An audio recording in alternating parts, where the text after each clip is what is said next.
Hello students, today we will start SST and we will start from lesson first of history. You all know very well that SST has three subjects. You have to read three subjects in SST which are history, geography and civics. So today we will start lesson first of history.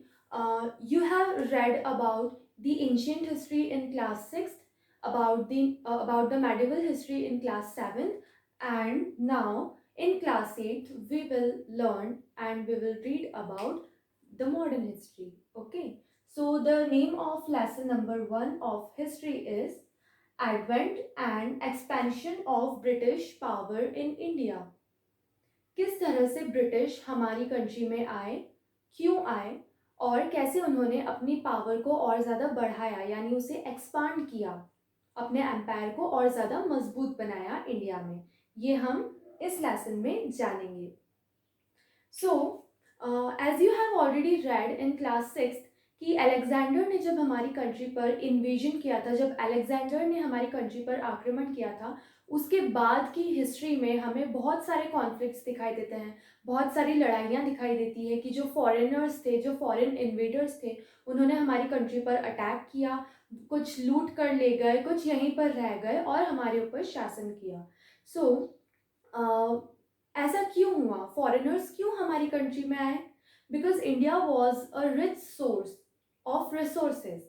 India जो था वो उस time पर बहुत ही अच्छा source था अलग अलग टाइप की रिसोर्सेज का. उस टाइम आपको पता है कि इंडिया को गोल्डन बर्ड कहा जाता था, सोने की चिड़िया कहा जाता था, यानी कि इंडिया में बहुत सारी धन संपत्ति हुआ करती थी. इसी से अट्रैक्ट होकर या और भी कुछ रीजंस थे जिन्हें हम आगे डिस्कस करेंगे, तो इन्हीं रीजन से अट्रैक्ट होकर बहुत सारे फॉरेनर्स ने, बहुत सारे फॉरेन इन्वेडर्स ने हमारी कंट्री पर अटैक किया और हमारा बहुत सारा नुकसान भी किया. So examples are the Shakas, Huns and Mongols. इन सभी ने हमारे ऊपर आक्रमण किया, ये सब फॉरेनर्स थे. नाउ कुछ इन्वेडर्स तो ऐसे होते थे जो बाहर से आकर हमारी कंट्री पर आक्रमण करते थे, अटैक करते थे और यहाँ पर सब कुछ नुकसान वगैरह करके, तहस नहस करके, जो भी उनको मिलता था वो लूट पाट कर अपनी कंट्री वापस लौट जाते थे. ओके, कुछ ऐसे होते थे जो यहाँ पर आकर यहाँ के रूलर्स से, यहाँ के पावरफुल रूलर्स से हार जाते थे और हार कर वापस अपनी कंट्री चले जाते थे. लेकिन कुछ ऐसे भी रूलर्स थे, कुछ ऐसे भी इन्वेडर्स थे जो हमारी कंट्री में आए, यहाँ के रूलर्स को हराया और यहाँ पर ही रहने लग गए और यहाँ के लोगों में, यहाँ के कल्चर में मिक्स हो गए और यहाँ पर उन्होंने अपना शासन किया, या हम बोल सकते हैं रूल किया, अपना एम्पायर खड़ा किया. इसका एक अच्छा एग्जाम्पल है मुगल्स, जिनके बारे में आपने 7th स्टैंडर्ड में पढ़ा था. तो मुगल्स एस्टैब्लिशमेंट किसने किया था मुगल एम्पायर का? बाबर ने 1526 एडी में. तो उसने जब यहाँ पर आकर इब्राहिम लोधी को हराया था बैटल ऑफ पानीपत में, उसके बाद वो यहीं रुक गया था, जबकि वो यहाँ का नहीं था, वो दूसरी कंट्री से आया था, कहीं और का राजा था, फरगना का. लेकिन इंडिया में आकर उसने डिसाइड किया कि अब मैं यहीं पर अपना एक एम्पायर एस्टैब्लिश करूँगा और उसने मुगल एम्पायर को एस्टैब्लिश किया, जो आगे और रूलर्स जैसे कि अकबर है, औरंगज़ेब है, उनके द्वारा और ज़्यादा एक्सपैंड किया गया. नाउ मुगल एम्पायर के टाइम पर ही बहुत सारी यूरोपियन ट्रेडिंग कंपनीज थी जो कि इंडिया में आने लग गई थी ट्रेड करने के लिए, व्यापार करने के लिए. ये काम मुगल एम्पायर के टाइम से ही स्टार्ट हो गया था.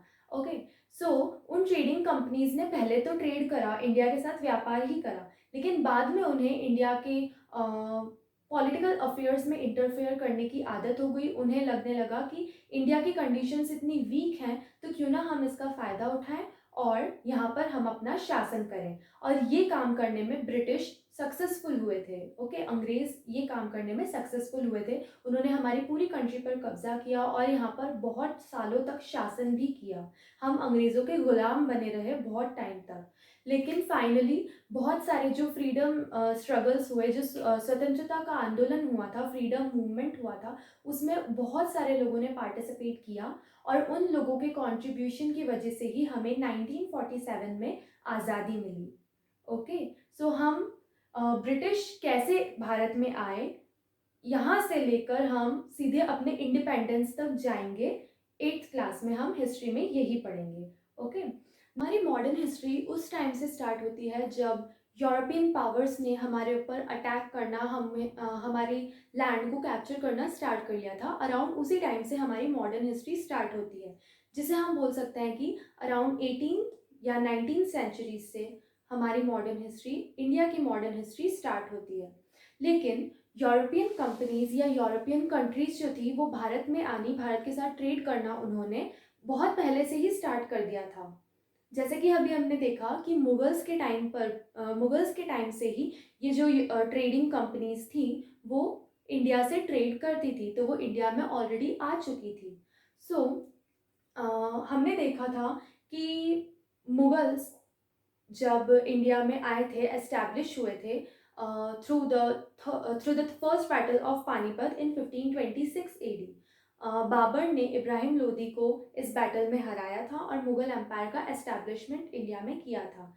इसके बाद बहुत सारे मुगल रूलर्स आए और उन्होंने अपने एम्पायर को बढ़ाया, लेकिन औरंगज़ेब की डेथ के बाद यानी कि 1707 के बाद मुगल एम्पायर डिक्लाइन होना स्टार्ट हो गया। मुगल एम्पायर धीरे धीरे टूटना स्टार्ट हो गया, उसका पतन होने लग गया। क्यों हुआ ऐसा? बिकॉज औरंगज़ेब के बाद के जो भी रूलर्स थे वो इतने केपेबल नहीं थे, इतने स्ट्रॉन्ग नहीं थे कि इतने बड़े एम्पायर को संभाल सकें। और इस वजह से उनके जो एनिमीज़ थे, पहले से ही उनके बहुत सारे एनिमीज़ थे औरंगज़ेब के टाइम से ही, जैसे कि राजपूत थे, मराठा थे, सिख्स थे, ये सभी मुग़ल एम्पायर के एनिमीज़ थे। तो इन्होंने बहुत कंट्रीब्यूट किया कि मुग़ल एम्पायर का डिक्लाइन हो उसमें। ओके, सो ये जो औरंगज़ेब के बाद के जो रूलर्स आए, जो छोटे मोटे मुग़ल रूलर्स थे, उनके बारे में हम नहीं बात करेंगे because they are not important. वो इतने कमज़ोर रूलर्स थे कि वो अपने एम्पायर को नहीं संभाल पाए एंड अल्टीमेटली जो मुग़ल एम्पायर था वो टूटना शुरू हो गया और बहुत सारे जो स्टेट्स थे वो इंडिपेंडेंट हो गए, जैसे कि हैदराबाद हो गया, अवध हो गया, बंगाल हो गया, भरतपुर हो गया। ये सभी स्टेट्स धीरे धीरे इंडिपेंडेंट होने लग गए। मतलब यहाँ के जो रीजनल रूलर्स थे, जो छोटे छोटे राजाओं के किंगडम्स थे, उन्होंने अपने आप को आज़ाद घोषित कर दिया कि अब हम खुद अपने जगह पर रूल करेंगे। लेकिन ये किंगडम्स आपस में लड़ते रहते थे, एक दूसरे पर कब्जा करने के लिए ये आपस में लड़ते रहते थे, तो बिल्कुल भी यूनिटी नहीं थी। ओके, सो इस टाइम पर जो दूसरी कंट्रीज थी यानी कि यूरोपियन कंपनीज थी जो इंडिया में ये सब हालात देख रही थी, उन्होंने सोचा कि क्यों ना हम इसका फ़ायदा उठाएं और हम खुद यहाँ पर अपना एक एम्पायर एस्टैब्लिश करें। Okay, so this was the reason. Now political, social and economic conditions. अब हम जानेंगे कि उस टाइम पर भारत की political, social and economic conditions क्या थी जब 18th एंड 19th सेंचुरीज का टाइम चल रहा था, औरंगज़ेब की डेथ के टाइम पर या उसकी डेथ के बाद। सो अगर हम पॉलिटिकल कंडीशंस की बात करें तो अभी मैंने बताया कि 1707 के बाद बहुत सारे जो किंगडम्स थे उन्होंने अपने आप को इंडिपेंडेंट घोषित कर दिया, मुगल एम्पायर के अंडर आते थे वो, लेकिन औरंगज़ेब के बाद उन्होंने अपने आप को आज़ाद घोषित कर दिया और वो आपस में लड़ते ही रहते थे। So there was no unity at that time. किसी भी राजा में यूनिटी नहीं थी, एकता नहीं थी। इस चीज़ का फ़ायदा ब्रिटिश ने उठाया।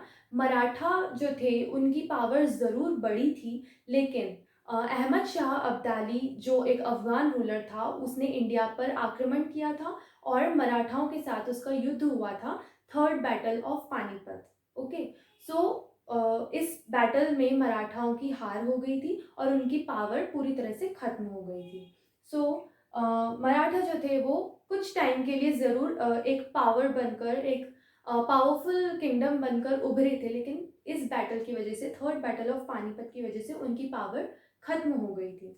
नाउ इकोनॉमिक कंडीशंस, अगर हम इकोनॉमिक कंडीशंस की बात करें तो इंडिया एक बैकवर्ड कंट्री थी, पिछड़ी हुई कंट्री थी। यहाँ के लोग ज़्यादातर एग्रीकल्चर में ऑक्यूपाइड थे, खेती करते थे, लेकिन एग्रीकल्चर की कंडीशन भी इतनी अच्छी नहीं थी बिकॉज फार्मर्स जो थे वो पुरानी टेक्निक्स, ओल्ड टेक्निक्स का यूज़ करते थे, कोई नई टेक्नोलॉजी नहीं थी। तो एग्रीकल्चर की कंडीशन बहुत बुरी थी। इसके अलावा जो भी रूल करते थे उस एरिया में, तो जो भी रूलर्स थे उन्होंने बहुत ज़्यादा हाई रेवेन्यू लगा रखा था, लोगों को बहुत ज़्यादा टैक्स भरना पड़ता था, स्पेशली फार्मर्स को।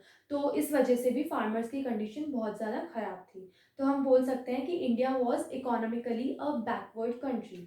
इसके अलावा बहुत सारे ऐसे सिस्टम्स थे गवर्नमेंट के जिन्होंने बहुत ज़्यादा लोगों से रेवेन्यू कलेक्ट करने का सिस्टम था उसमें। ओके, सो लोगों को बहुत ज़्यादा प्रॉब्लम होती थी।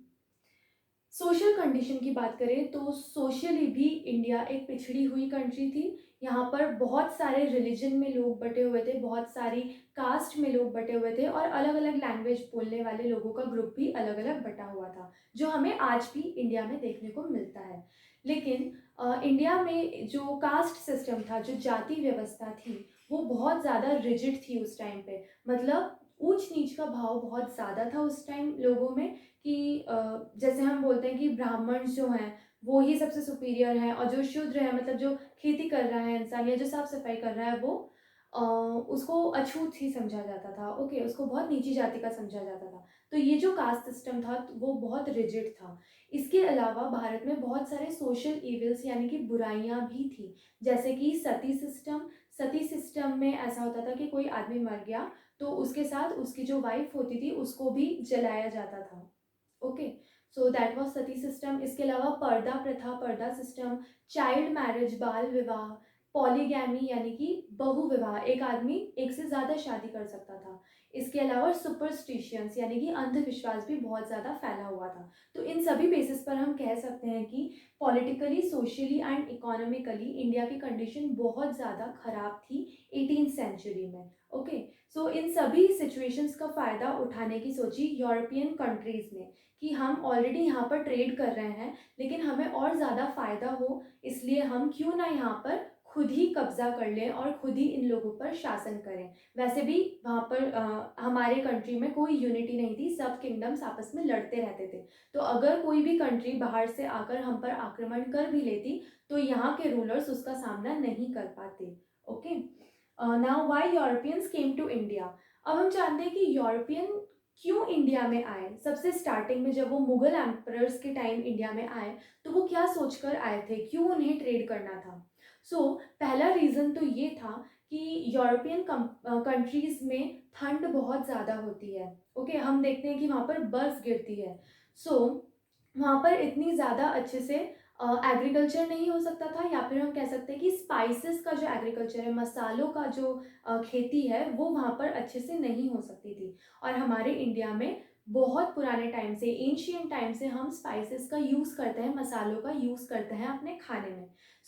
Because of this European countries जो थी, यूरोपियन कंपनीज जो थी, वो इंडिया के साथ ट्रेड करना चाहती थी बिकॉज ऑफ स्पाइसेस। इसके अलावा इंडिया में बहुत सारी रिच रिसोर्सेज थी, जैसे कि हम पहले भी डिस्कस कर चुके हैं कि बहुत सारे इन्वेडर्स आए थे इंडिया में और लूट लूट कर बहुत सारा धन, बहुत सारी संपत्ति लेकर गए थे। तो इस वजह से भी जो यूरोपियन कंट्रीज थी वो आकर्षित हुई थी, अट्रैक्ट हुई थी इंडिया की तरफ। इसके अलावा एक दूसरा इम्पॉर्टेंट रीज़न ये है कि उस टाइम यूरोप में इंडस्ट्रियल रिवॉल्यूशन चल रहा था। इंडस्ट्रियल रिवॉल्यूशन, उस टाइम यूरोप की जो पॉपुलेशन थी, आबादी थी, वो तेज़ी से बढ़ रही थी। जब लोग ज़्यादा होंगे, लोग ज़्यादा बढ़ेंगे, तो सामान भी ज़्यादा यूज़ होगा, तो डिमांड्स भी बढ़ रही थी। जैसे जैसे पॉपुलेशन बढ़ती है वैसे वैसे डिमांड्स भी बढ़ती है कि हमको ये सामान ज़्यादा चाहिए, ये सामान ज़्यादा चाहिए। तो क्योंकि सामान बनाने के लिए फैक्ट्रीज, इंडस्ट्रीज ये सब लगाई हुई थी, तो इंडस्ट्रीज या फैक्ट्रीज में हमें कुछ भी सामान बनाना है, प्रोडक्शन करना है, तो उसके लिए हमें रॉ मटेरियल की ज़रूरत होती है, कच्चे माल की ज़रूरत होती है। और वहाँ की पॉपुलेशन इतनी तेज़ी से बढ़ रही थी कि वहाँ पर रॉ मटेरियल्स की कमी हो गई थी। इसलिए ब्रिटिश चाहते थे कि वो दूसरी कंट्रीज़ में जाकर और रॉ मटेरियल्स लेकर आए और अपनी कंट्री में प्रोडक्शन करके उन सामानों को बेचें। तो because of industrial revolution, British जो थे, या फिर हम बोल सकते हैं कि जो यूरोपियन कंपनीज थी, यूरोपियन कंट्रीज थी, वो इंडिया की तरफ या फिर एशिया की कंट्रीज की तरफ अट्रैक्ट हुई थी और इसीलिए वो इंडिया आई थी। तो जो इंडस्ट्रियल रिवॉल्यूशन था वो सबसे पहले इंग्लैंड में स्टार्ट हुआ था। ओके। सो इंग्लैंड से स्टार्ट होकर यूरोप के बाकी हिस्सों तक ये बाद में फैला था। So these were the reasons why Europeans came